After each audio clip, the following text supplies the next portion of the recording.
All right, good afternoon, everybody. My name is Bobby Rains. I'm here for our once every 3 weeks Investors Observer Members Only Workshop. Thank you for coming. Here is our agenda for the day. We're going to look at some charts. We'll talk about what else is happening in the market, including some quick thoughts about the Fed news this afternoon. We'll look at what sectors and industries are hot in the market right now. And then we will take questions. We got some questions ahead of time, so I prepared slides for those. Just mention the workshop in your, question if you want to send us one, and I'm happy to make slides and prepare whatever it is you need. But yeah. There's a good chunk of time after I'm done with the prepared materials that's set aside for questions. So if you have questions, you can put them in the box now. You can put them as I'm talking about things. You can wait for the Q&A session. Any of those things is fine. All right, let's look at some charts. I did not quite get the close today. Right, we went up and then down and then up and then down. So this last candle here isn't exactly right, but we've gone up and then slid some more since our last look at this S&P 500 chart.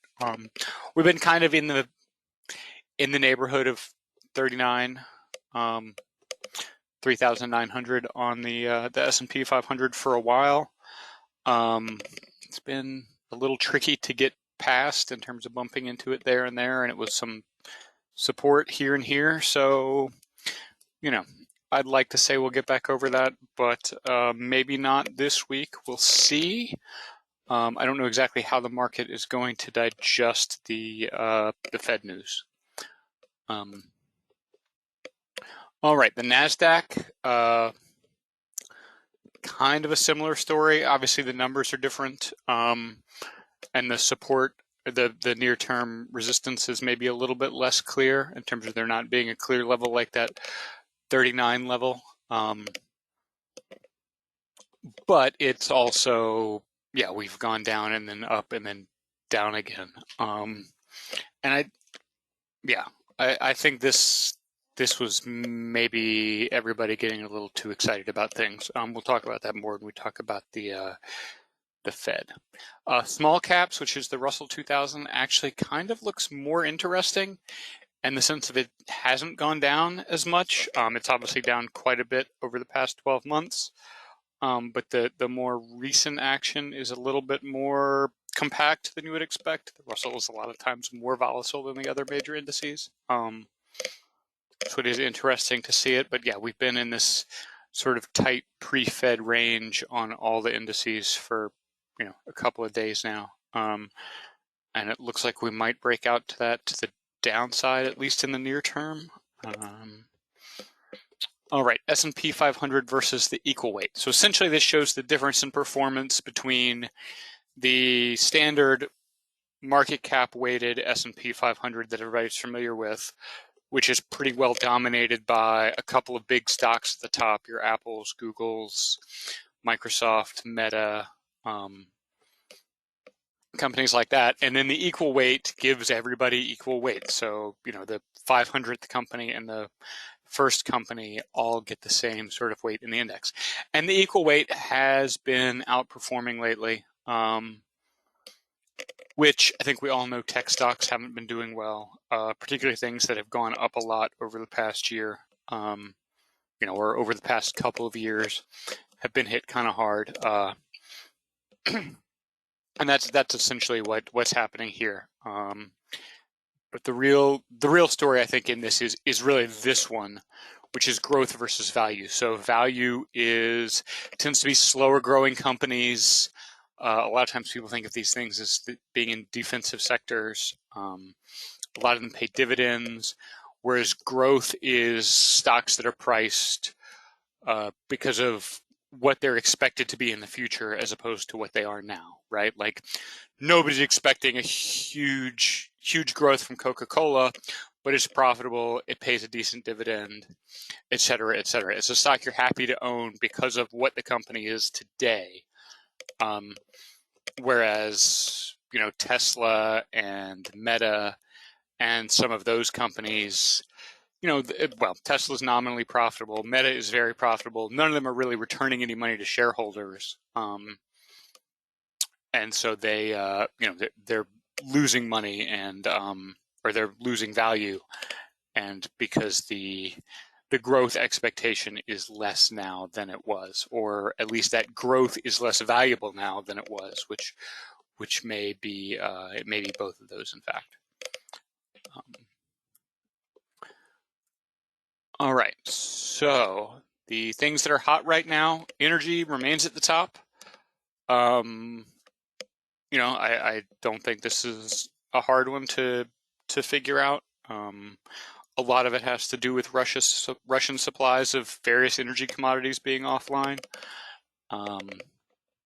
It's pretty much as simple as that. Also, a growing economy. You know, the economy is growing. People are using more oil and gas. It's somewhat interesting. The midstream, which is a lot of storage and transportation, is doing pretty well.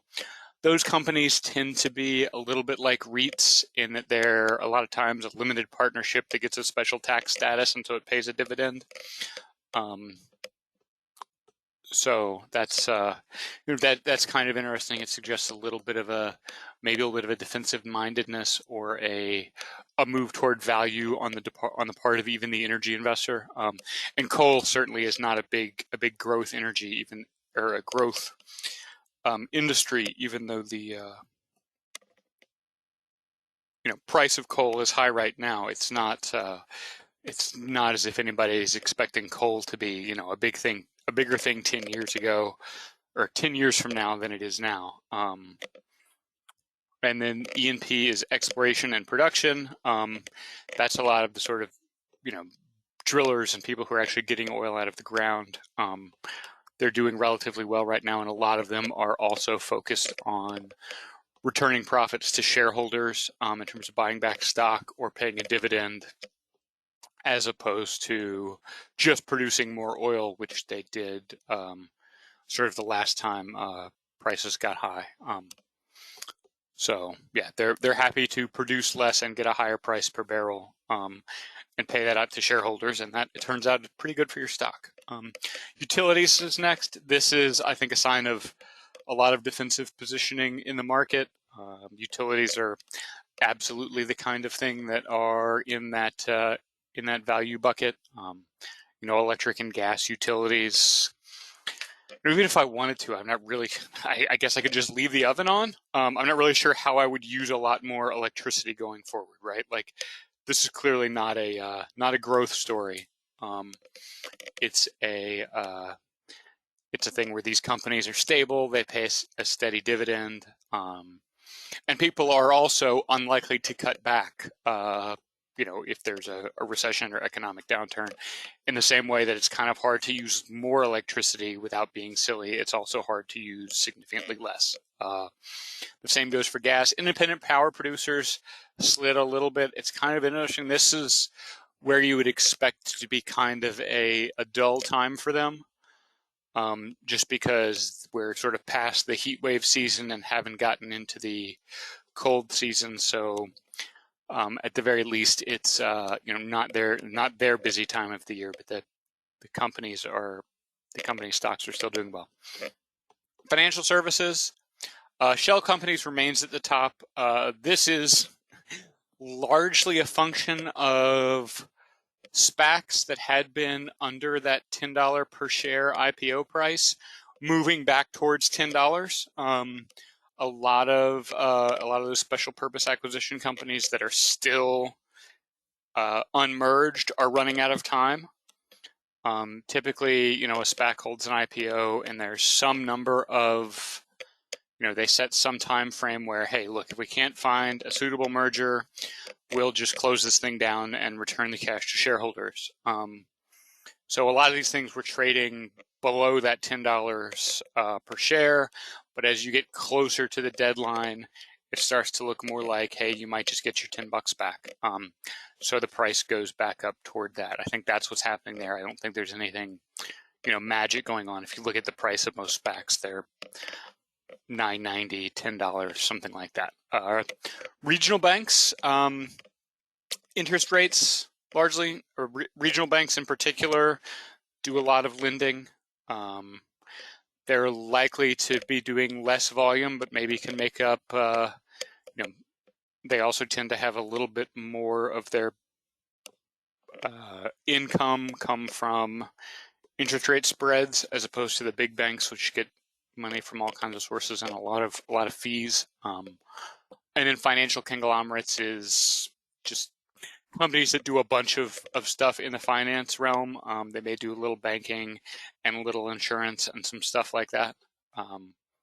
It's actually a relatively small industry, so there's probably just a couple of companies there, but it's generally also an interest rate play, right? Like those things do well when interest rates are rising. Industrials, this is again, right? Like that's a list of infrastructure operations, airports and air services and marine shipping is a list of, right, like key points in a supply chain.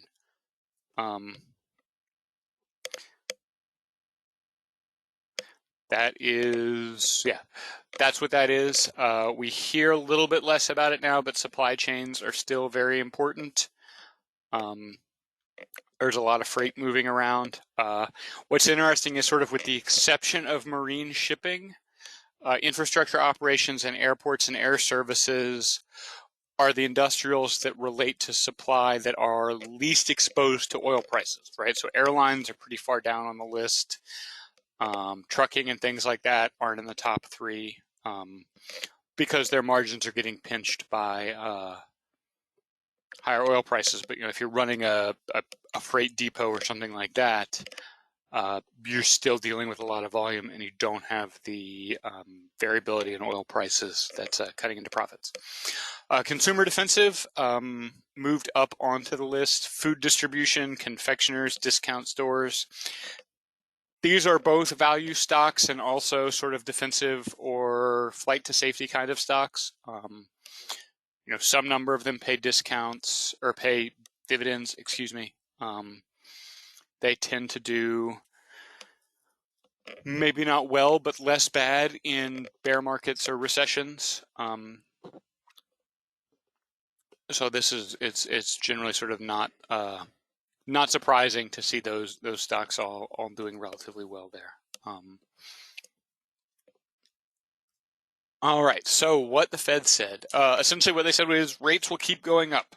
The current projections, right, this was September, so every quarter they put out what people call the dot plot, which I did not include here because it's a bunch of dots. It's kind of hard to read and understand. But it looks like on average, they're currently projecting potentially another 75 basis point hike, which has been the last 3 now. And then a terminal rate, which essentially just means how high things go before they stop going up, somewhere around 4.5%. So that is another potentially 25 basis points or maybe more after that.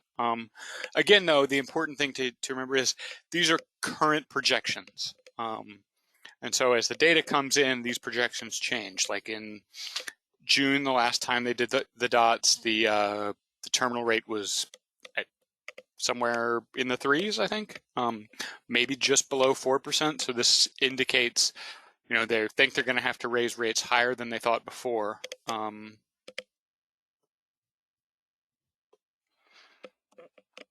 Yeah, projections also show rates declining into 2024 and 25. I think really the way to interpret this is the Fed is willing to go past whatever the neutral rate is, which is essentially the interest rate where it's not too tight or too loose. It's neutral. We're not trying to stimulate. We're not trying to slow anything down. Which is what the Fed always has their projection of, right? Like what our projection of the neutral rate is that actually ticked up a little bit to closer to 3, which is somewhat interesting. It has been around 2.5. But essentially what they're saying is, yeah, we're going to raise rates past neutral, but also the signaling of we're going to be lowering rates is there's an expectation that inflation will be under control by, maybe the middle of 2024. And so that's what that means. The labor market remains pretty strong. Powell talked about that a little bit in his press conference. The projections, there's also dots or a chart for where the members of the Fed board think unemployment will go. They show it going up about a percentage point from 3.5 to 4.4, which 4.4 is still relatively low, in sort of longer term historical terms, but it is obviously a full percentage point higher than it is now. There's not a lot of historical precedent for a 1% increase in unemployment without a recession. But again, unemployment typically gets higher than 4.4% in a recession. So it's hard to know exactly, it's obviously hard to know what the future holds, right? But yeah, it's hard to know exactly how all of this works out because there's no real precedent for this kind of situation. Powell did also say that a reduction in job openings would help. There's a stat going on. There's like 2 or 3 job openings for every person looking for work. And there's some other conversation about like, well, maybe it's too easy for companies to post jobs and essentially free. And so there's no reason not to have job openings. And so maybe that stat doesn't mean what it has meant historically. I think there's probably some credence to some of that. But what Powell, I think, was trying to sort of allude to is, right, you're sort of trying to stop a wage price spiral, which is essentially, right, wages go up so people can pay more for things.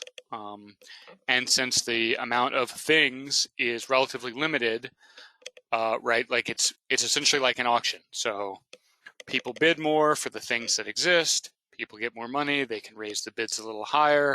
Then people need more money to take a job. So the prices just keep going up, and it ends up being sort of self-reinforcing as the two things go up back and forth.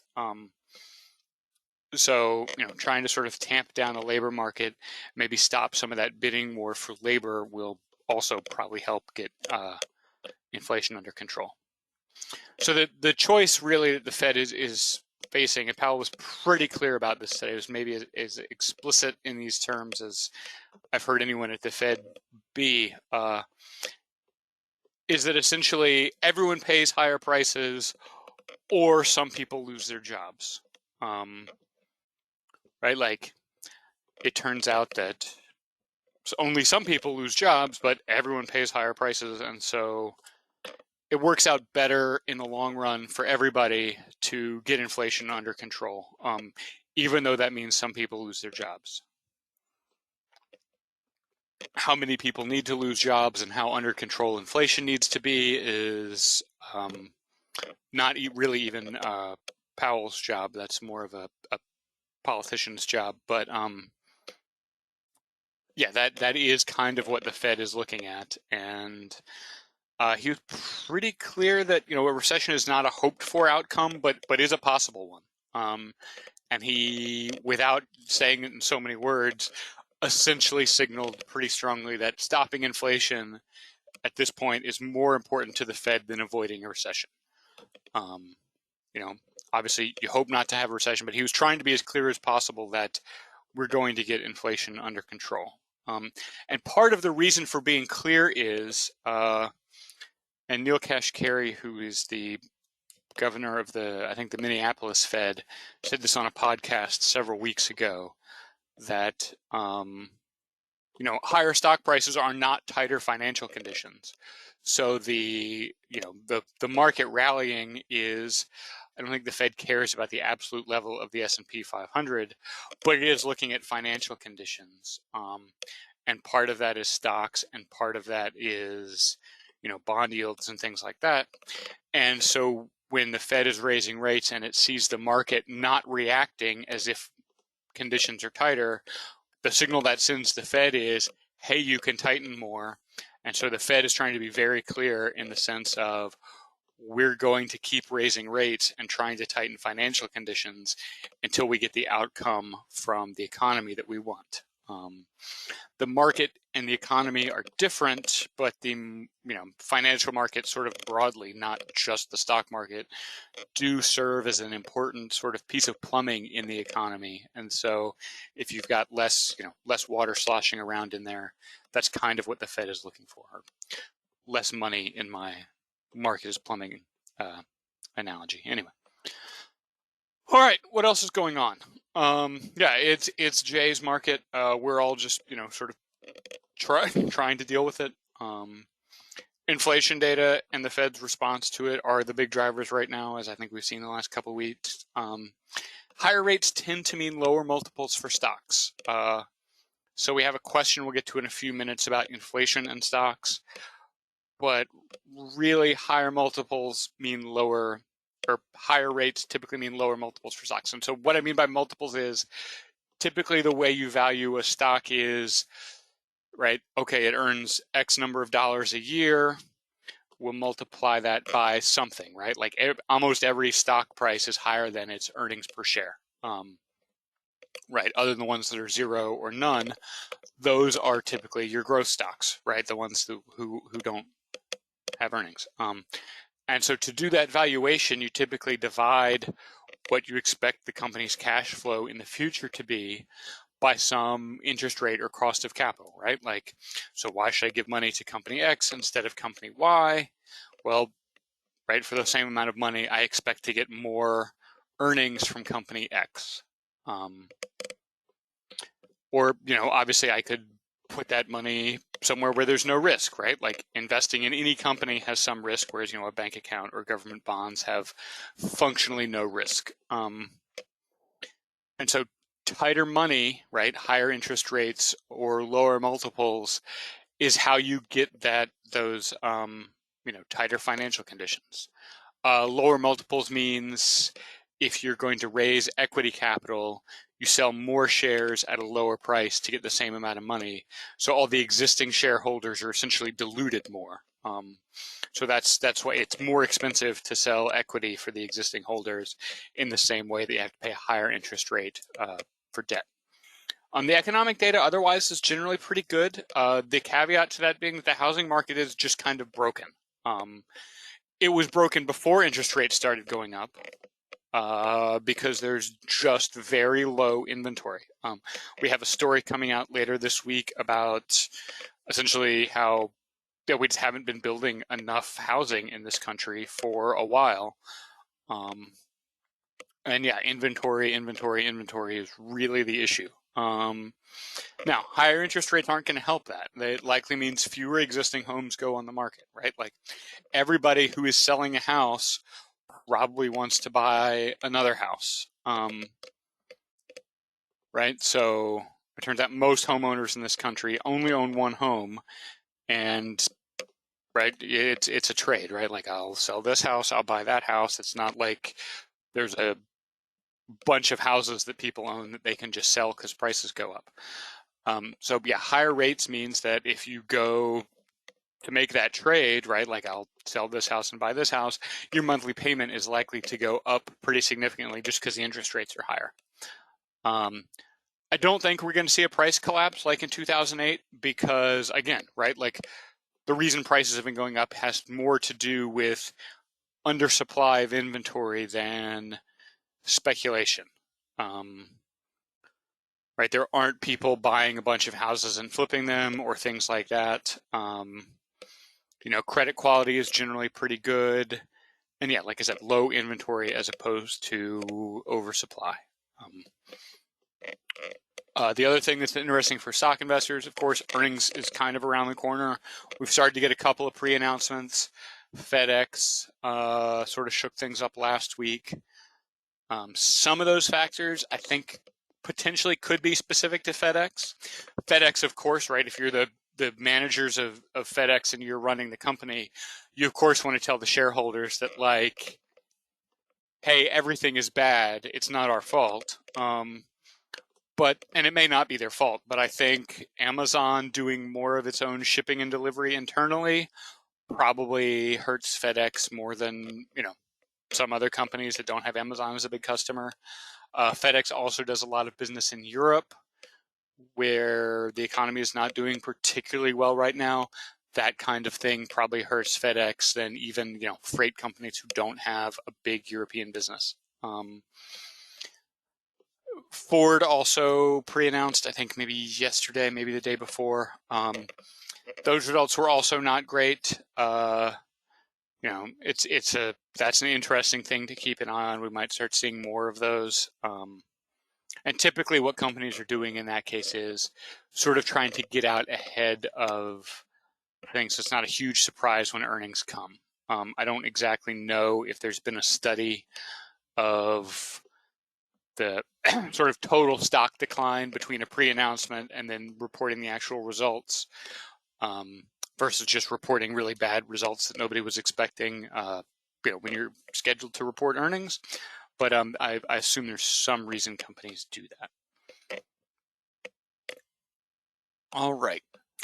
So the first question we got was from Stan. He said, the market is in a roil due to inflation's concern, rising interest rates, fear of recession, and adjusting to the Fed's response. Growth stocks have especially been hit as valuation multiples are degraded by higher interest rates, discounting of future earnings. We talked about this on the last slide. But if the labor market remains strong and demand remains strong, shouldn't corporate earnings and stock prices experience similar inflation to consumer prices? At some point, the dollar's diminished purchasing power manifests in stock prices, tracking with the inflated price of goods.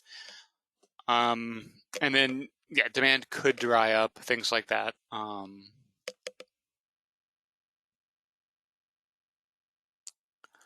But yeah, okay. So this is mostly right. Okay, I talked a couple of months ago about how inflation, all other things being equal, can actually lead to higher margins. Right, like you raise prices, like your input costs go up by X amount, you raise prices by X amount, right? At a certain point, not all of your costs are going up, right? Like companies typically have long-term leases, so rents go up more slowly than other prices frequently in terms of things like that. You know, so inflation is not necessarily bad for profits or stocks. It's really about that the multiples, right? Higher interest rates just mean lower stock prices, even if earnings are the same. And so that's why growth stocks have been hit so much more than value stocks. Is growth stocks tend to have much higher multiples, right? We just talked about a multiple means you take the company's earnings and multiply it by some number to get what you think the price should be or what the price is. Obviously, if the company's earnings are close to zero or zero, you're, you know, essentially making a big bet on the future. So if that discount rate goes up, you know, the stock price just won't be as high. But yeah, what it really comes down to here in terms of investing is how much does the demand dry up?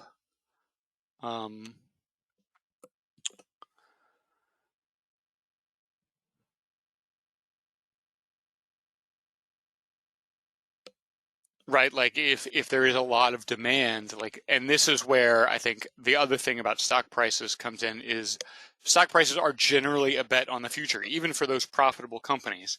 And so if you were expecting the economy to keep getting better with, say, 10% chance of recession, well, if the chance of recession goes to 25 or 30%, well, now your sort of average opinion of the future looks lower, right?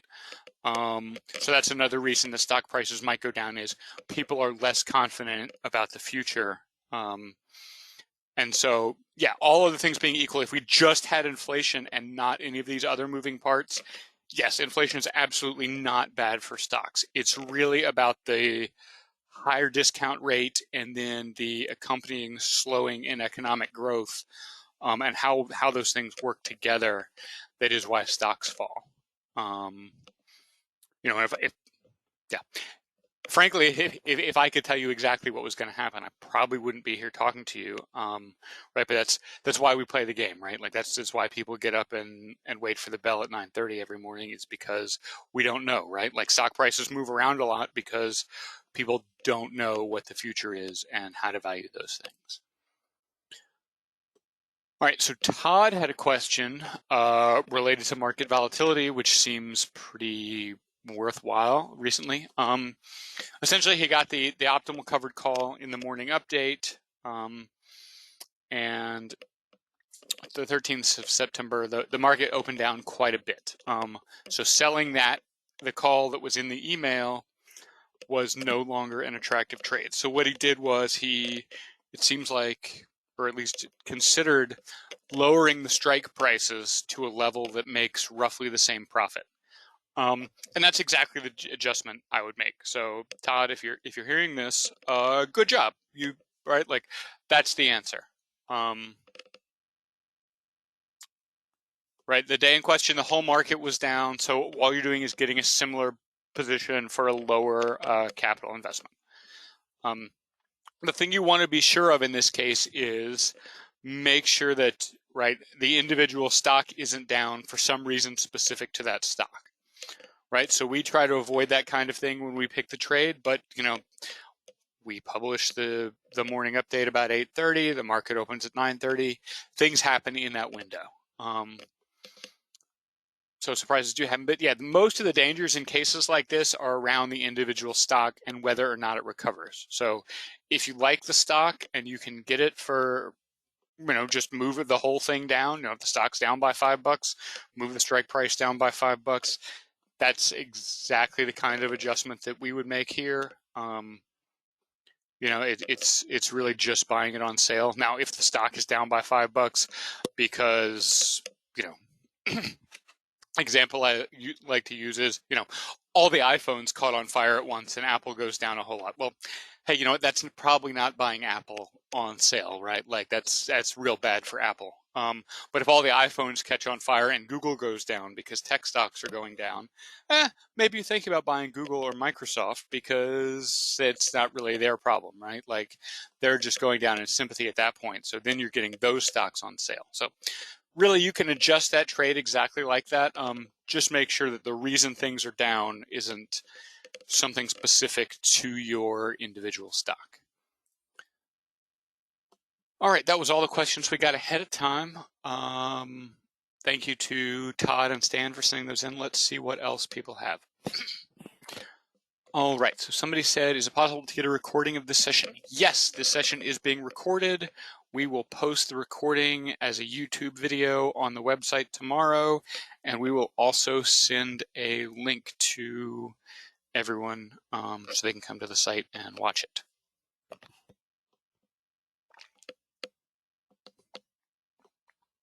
All right, so we got a question here about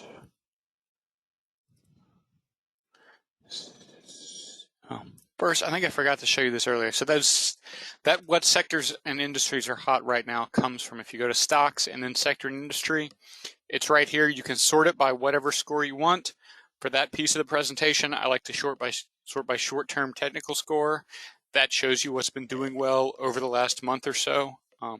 Obviously, the scores are relative. Some of those stocks in those top industries aren't going up, but in a market where everything is going down, it turns out, flat is doing a little better.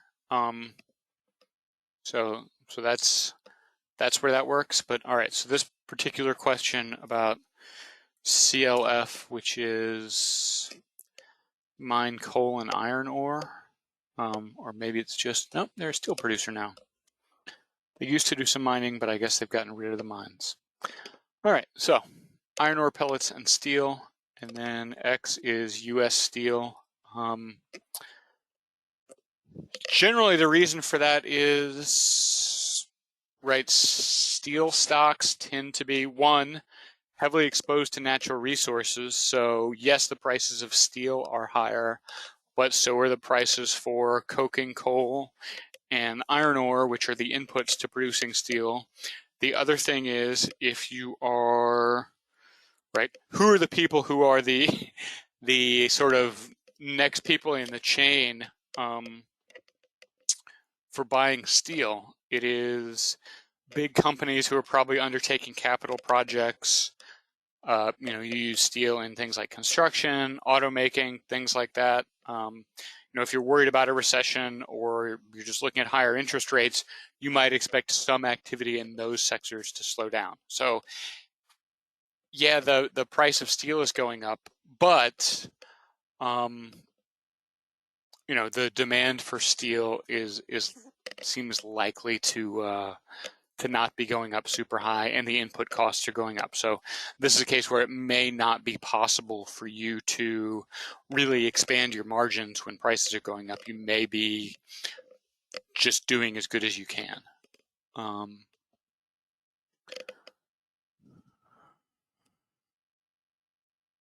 so the next question, I'm not sure what this is really in reference to, but it says, how can the Bank of Japan manipulate price in the dollar JPY market? Yeah, I mean, buying or selling U.S. bonds would do that to some degree. Buying or selling, things denominated in yen would also do that.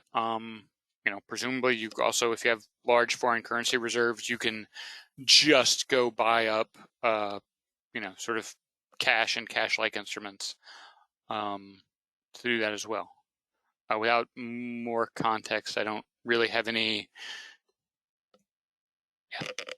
more to say there, and I'm not sure that that's actually happening. I mean, that's how you would do it. But I don't really understand the context.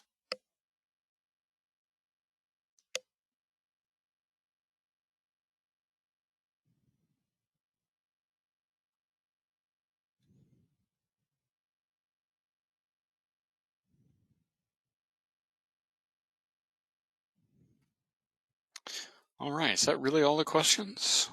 I'm sure everybody's probably a little shell-shocked by the way the market closed today, but usually we get more than 3 questions during the presentation.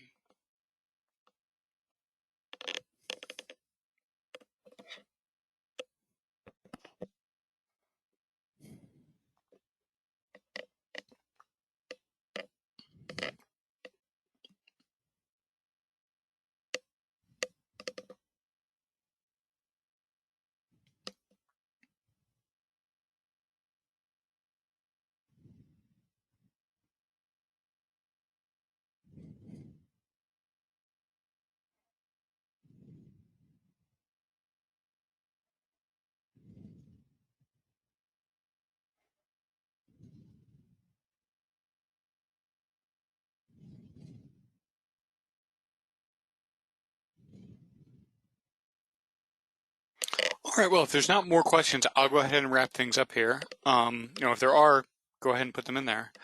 Yeah, all right, so there's one. What do I think of Air Canada?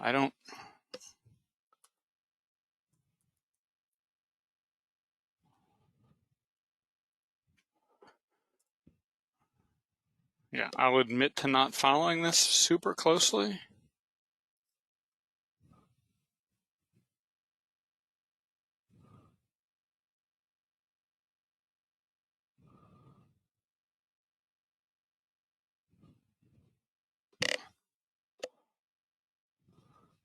Doesn't look like there's a lot of U.S. analysts following it either.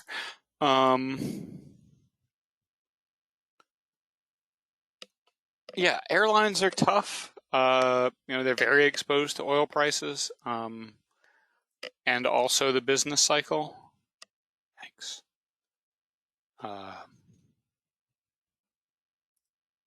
Yeah, I don't know enough about Air Canada to tell you why it's better or worse than any other airline. And generally, airlines are pretty volatile. Doesn't seem like this stock has been around for that long.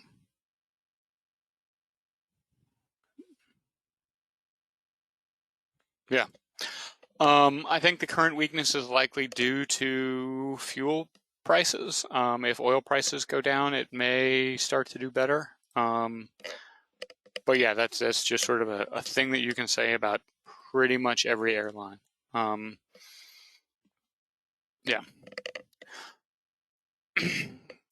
All right. Question about Wish.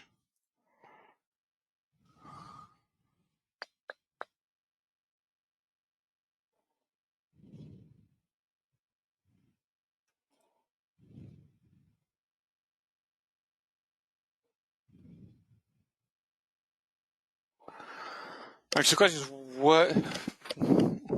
where do I see Wish in 10 years? My crystal ball doesn't go that far. Yeah,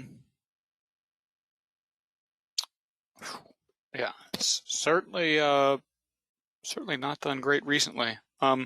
This is another one of those growth stocks that I was talking about, right? Like the company lost 40 cents per share. I doubt, based on the length of its history, that it's ever really been profitable. It doesn't seem like Wall Street is particularly high on it. I don't know enough about it to tell you why it should be great. I see things like a lot of exposure to Europe, where energy prices are even higher than they are here. The political situation in certain countries, certain parts of Europe isn't great. And I don't necessarily love that. The other thing to consider here is the sort of barriers to entry for online shopping aren't super high, right? Like you spin up a website, you find some suppliers, you find some shippers, you don't really ever have to touch anything, right? And also Amazon exists. So yeah, it's not the sort of thing I would put very much money into, just because I don't see any real reason for it to be a ton higher. I mean, I guess these estimates are calling for it to roughly double, which is a lot higher, but yeah, that seems pretty speculative. And also based on these sell recommendations, I would guess that these estimates are probably before the stock was at 94 cents a share.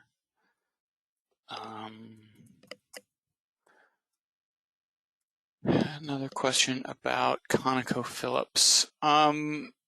The big oil and gas guys are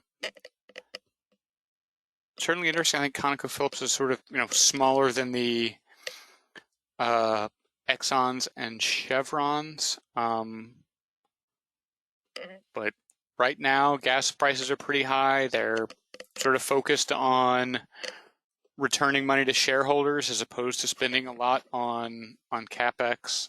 That dividend isn't amazing, and it's up like 30% over the last, was it September 21st? 2 months, basically. That's kind of interesting. I'm not sure why it went all the way down like that in July. I don't feel like other energy stocks necessarily did. I don't, sort of the same thing I said about Alaska Airlines, or Air Canada. I don't necessarily know about the company enough to differentiate it from a lot of other companies. It seems to rank relatively high in the energy sector and the oil and gas sector, which we just talked about, have been doing pretty well. The energy sector and the oil and gas E&P industry. So it does have some momentum going for it. The price to earnings ratio is still relatively low. Analysts seem to like it. That dividend isn't amazing necessarily, but it's also not nothing. And I don't, to be frank, I don't see Russian oil suddenly coming back into the global market anytime soon. And so somebody like this that has some exposure to the US and Europe, and some other places, probably as decent a play as any in that space.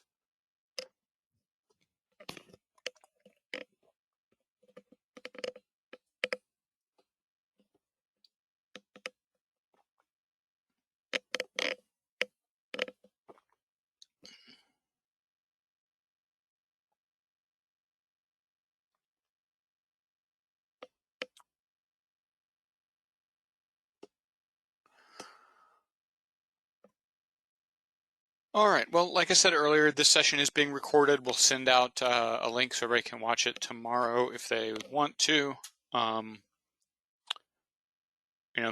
Thank you all for coming, and thank you for subscribing to Investors Observer. Also, yeah, you don't have to wait 3 weeks if you have questions. You can use this help button and send us an email. We get back to most of these usually same day. We don't answer a lot of tickets outside of normal business hours. So, if you send us something at night, it'll probably won't be until the next day, but we do answer them typically pretty quickly. So thank you all for coming. Thank you for subscribing to Investors Observer, and I will talk to you again soon.